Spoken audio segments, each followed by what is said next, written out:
quote, "If you come for law enforcement, the Trump administration will come for you," end quote.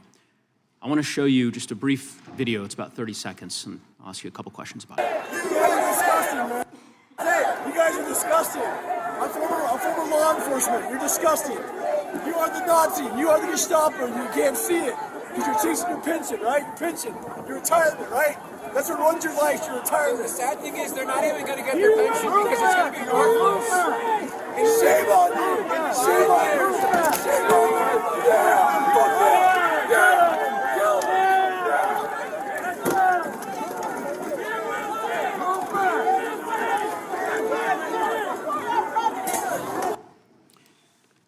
Attorney General Bondi, that man works for you now, right?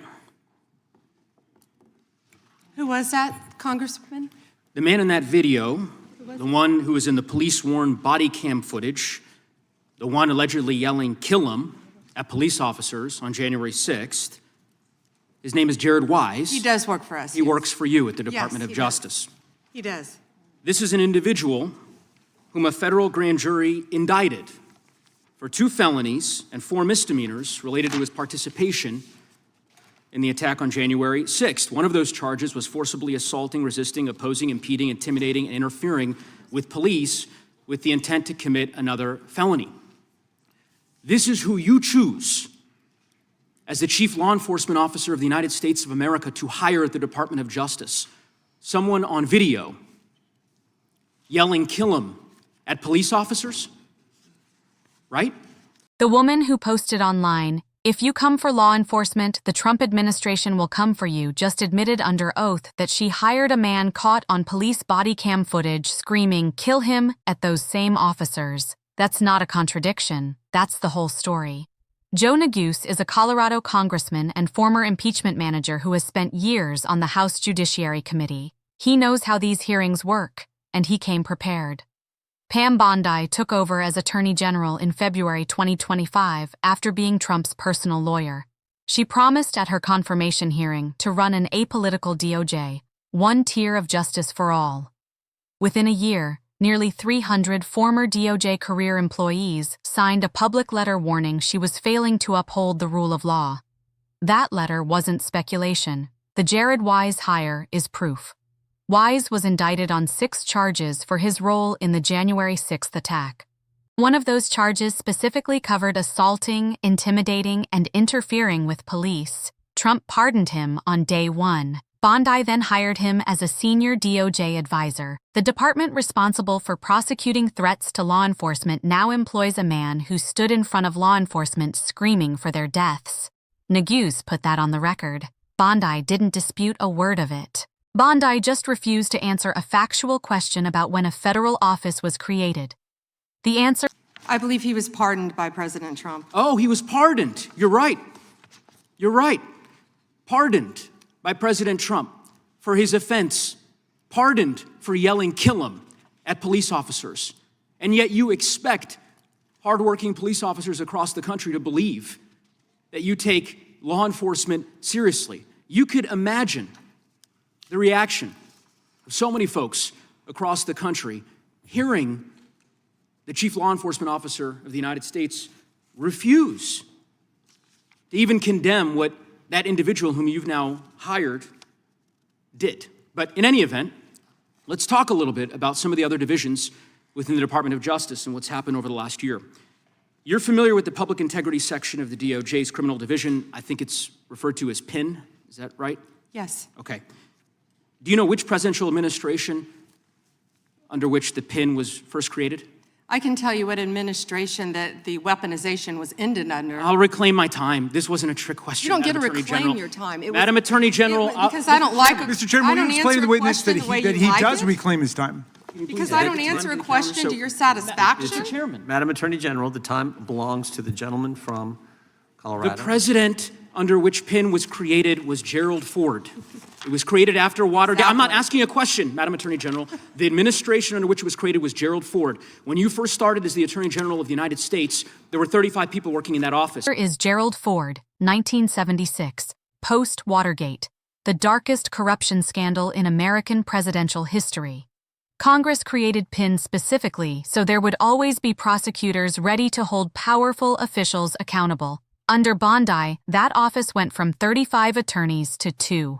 That's not a budget cut. That's a controlled demolition of the one office built to prosecute the people sitting in rooms exactly like this one. But watch what Bondi does instead of answering. She turns a history question into a campaign speech about weaponization. That word is doing a lot of work in this hearing. Every time Bondi doesn't want to answer, weaponization is the exit ramp she takes. It's a tell. When a witness pivots to a talking point on a factual question, they already know the fact is damaging. Neguse knows it too, and so does everyone watching. Here's what Bondi didn't say. The National Cryptocurrency Enforcement Team was quietly disbanded in April 2025. There are now 2 people working in that office because you have gutted it. How many people work for the National Cryptocurrency Enforcement Team in the criminal division today? Can I answer the question about PIN? I've asked you a question. How many You've people asked work? me a question, but you don't How want many the answer. people work I'm not for the gonna answer your National questions the way you Cryptocurrency want. Enforcement Team? You won't answer how many I'll people? answer PIN. You. PIN will not be you know what? weaponized. You know what? What's Madam funny Attorney about General, this? I'll say to the chairman. What's funny about Mr. Chairman, this? you know what the answer is? And I think I What's understand why funny the about Attorney General this? does not want to answer the question.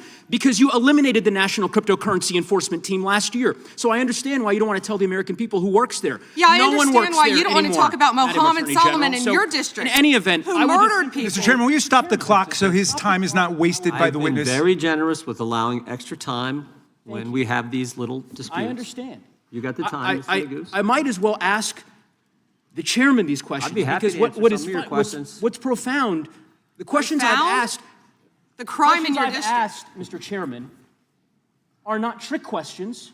They're not gotcha questions.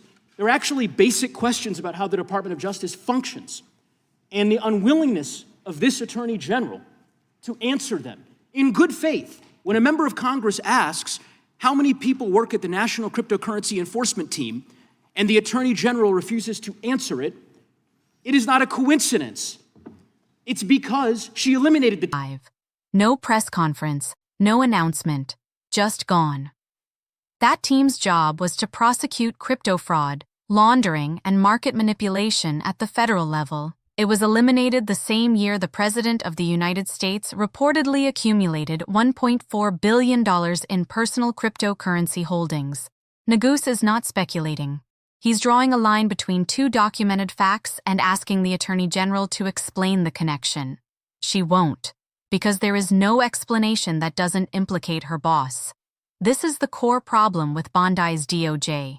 She dismantled the office that investigates public corruption. She disbanded the team that polices crypto. She hired a man who screamed at police on January 6th, and she sits in that chair calling all of it the end of weaponization. At her Senate hearing last October, Bondi told lawmakers Trump was the most transparent president in American history. The same week, she refused to discuss whether Trump's social media post ordering her to prosecute his political enemies was a directive. That's not transparency.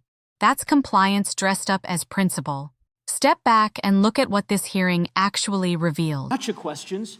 They're actually basic questions about how the Department of Justice functions and the unwillingness of this Attorney General to answer them in good faith. When a member of Congress asks how many people work at the National Cryptocurrency Enforcement Team and the Attorney General refuses to answer it, it is not a coincidence. It's because she eliminated the team. Why? Because her boss, the President of the United States, is making money hand over fist, $1.4 billion over the course of the last year through cryptocurrency holdings. I think what is happening at the Department of Justice is a disgrace, Mr. Chairman, and I would urge you to gain control of this hearing. Pam Bondi hired a January 6th rioter who was caught on camera calling for police officers to be killed. She gutted the office created after Watergate to prosecute government corruption, from 35 attorneys to 2. She eliminated the team responsible for policing cryptocurrency fraud while her boss built a $1.4 billion crypto portfolio. And when a sitting member of Congress asked her to account for any of it, she shouted, deflected, and attacked. This is not dysfunction. Dysfunction is accidental. This is deliberate. The public integrity section exists for one reason: to make sure people in power can be prosecuted for abusing it. Bondi didn't accidentally let it wither. She fired the staff. The cryptocurrency enforcement team doesn't accidentally cease to exist. Bondi disbanded it. Jared Wise didn't accidentally end up with a DOJ credential. Bondi hired him. When the Attorney General of the United States refuses to answer what a federal office does, who works there, and when it was created, that is a person who has made a calculation that accountability is not something she owes to Congress. Neguse said it plainly. These are not trick questions. They are the most basic questions of democratic oversight, and the fact that they went unanswered, in public, on the record, is the answer. If you found this breakdown valuable, hit like, subscribe, and drop your reaction in the comments. This story is not going away, and neither are we.